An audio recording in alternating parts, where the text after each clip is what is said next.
தாவேக தலைவர் விஜய் அவர்களோட 2வது மாநாடு நடக்க இருக்கு. பிரம்மாண்டமான ஏற்பாடுகள்லாம் நடந்துட்டு இருக்கு.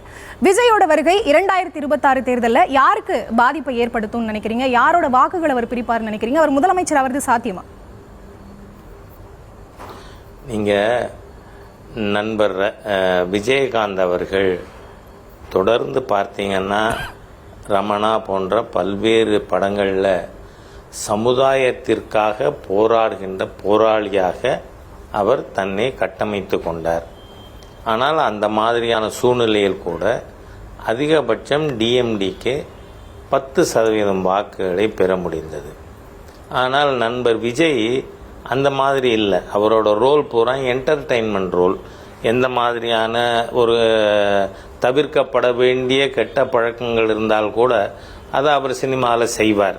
நீங்கள் பார்த்தீங்கன்னா புரட்சி தலைவர் எம்ஜிஆர் அவர்கள் அந்த மாதிரி ரோல் எடுத்துக்கவே மாட்டார். அதே மாதிரியாக விஜயகாந்த் அவர்கள் ஒரு கட்டமைப்பை ஏற்படுத்தினார். அந்த மாதிரி எதுவுமே இல்லாததுனால கூட்டம் கூடலாம், அது இயல்பு.